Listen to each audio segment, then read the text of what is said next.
Okay, so with ReachOut Ireland, we run ReachOut.com. ReachOut.com started in Australia in the late 1990s, and we brought the service over here about 6 years ago. It's a youth mental health service to help young people get through tough times.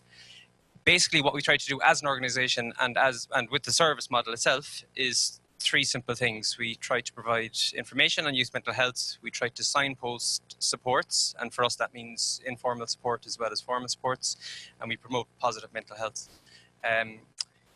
Underlining all of that and our philosophy around all of that is based on a very broad approach to mental health.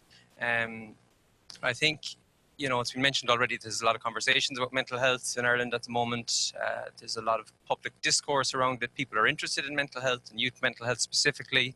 But from our point of view, the way we have those conversations is crucial. So the information that we provide, our signposting, promoting positive mental health is done in the broadest possible way, based on the idea that mental health is just integral to human existence.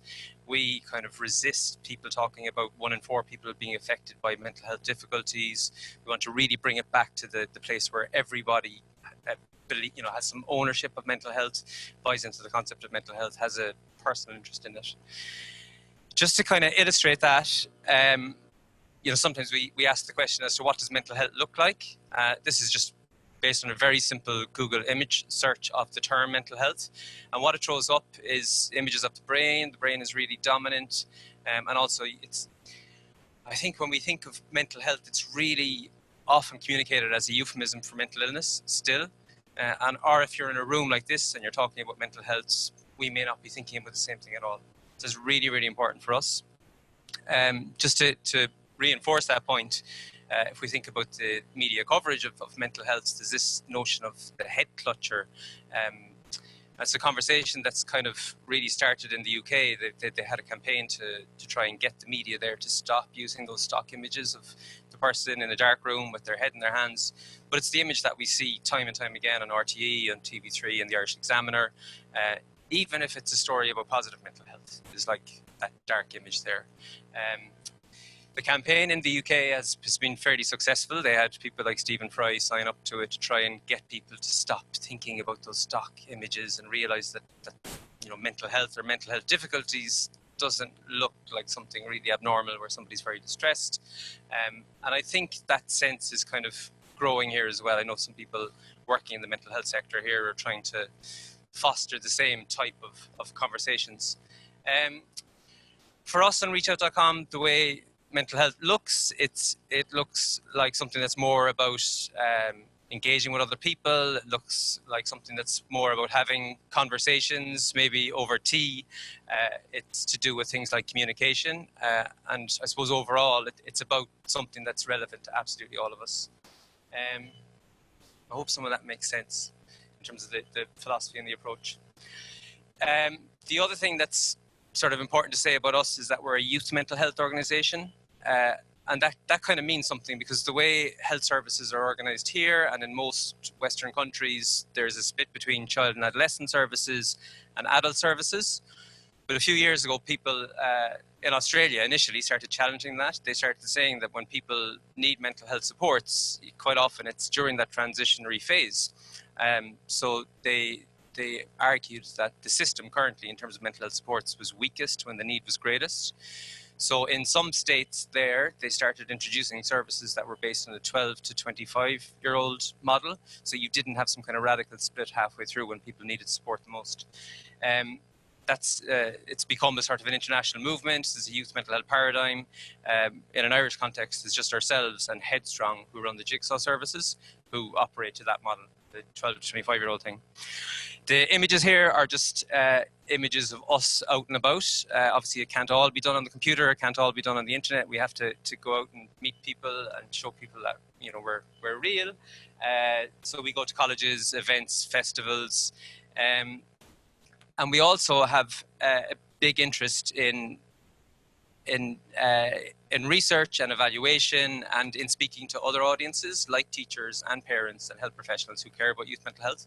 So just dropped one more photo into that today. It's It's a selfie that we took at our Technology for Wellbeing conference that we host every year with the outgoing Minister for Mental Health, Kathleen Lynch, and Harry McCann is there as well. Am I right in thinking that Harry is an ambassador of TWA?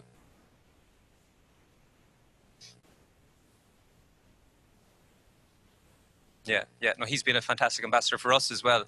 We linked in with him because he established the Digital Youth Council, essentially, didn't he? Yeah. So that's a picture of us out and about, hanging out with the Minister and Harry and other people. I'm mentioning that because we host that conference every year, and if anyone was interested in the Technology for Wellbeing conference, it's on September 14th this year, which is actually really close to your expo. It's the day after your expo finishes, so make a week of it in Dublin. And just one more thing to say about that, at that conference, that was the November 2014 conference, we launched ReachOut Parents. So we found on reachout.com that we actually had a lot of parents and other concerned adults coming to the site asking us about youth mental health issues. So we built a separate site for parents based on some research we did with NUIG. I'm conscious of the 5-minute thing. I like sticking to time, and I'm probably going over it already. This is what the website looks like for anyone that hasn't seen it. Some of the key parts of the primary navigation are the Inform Yourself section and getting help. In total, there's over 1,000 articles on the site, so it's really, really in-depth. It reflects that broad view of mental health that I talked about. So we do cover traditional topics like depression, anxiety, self-harm. But you'll see this is just a screen grab.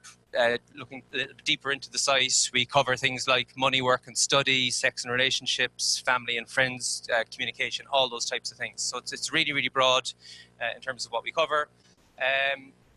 And the content has to be engaging as well. That's critical. So I suppose the collateral that we have is the information, and the information is really, really valuable. But to engage young people in particular, we invest a lot of time and effort into creating video content, into encouraging people to share their stories and writing blogs. So it's like a few blogs go up every week. We were hosting an annual film competition, Inspire a Generation. We're not doing it this year, but because we're not doing it this year, we're hoping to do a lot of cross-promotion with Avril and Trend Micro around What's Your Story, and maybe encourage anyone that's getting involved in What's Your Story to think about the internet as a positive mental health promotion tool. So we'll see what comes of that over the next few weeks. One other thing we do just in terms of getting out and about is Note to Self, which is a community engagement activity whereby we get young people, when we go to events, to write on a traditional postcard to their future selves. We encourage them to write a positive message to their future selves, and they put it in a post box, and we post back out to them at a random date in the future. It's just something a little bit different that, you know, encourages them, again, to be self-aware and to think about themselves. In terms of the school setting and using us in a school setting, the one thing that we've done, because we're a small team of 6 people, the one thing that we have done that has allowed us to reach some level of scale is to work with Edco Digital just around their SPHE textbooks. So I don't know if you guys have taught SPHE at junior cycle, and if you use, does everybody use the same textbook? So I don't know, hopefully some people may have seen us as an EDCO resource. So we're the sort of follow-on online resource around some of the content for the SPHE textbooks. So it's just a screen grab again from the EDCO digital site of a load of fact sheets from our site that are just going to follow on material from the textbook. That's me essentially. Just in terms of where the service is at, we're probably closer to 6,000 Irish visits per week at this stage. So we're at the level that we wanted to be at a couple of years ago. We're getting good traction. Nearly 7,000 on Facebook and 9,500 on Twitter. All important channels to us. And I think today we just started cross-promoting with TeachMeet Ireland as well. So hopefully we can start growing the message. My email address is there. Yeah, so that's me.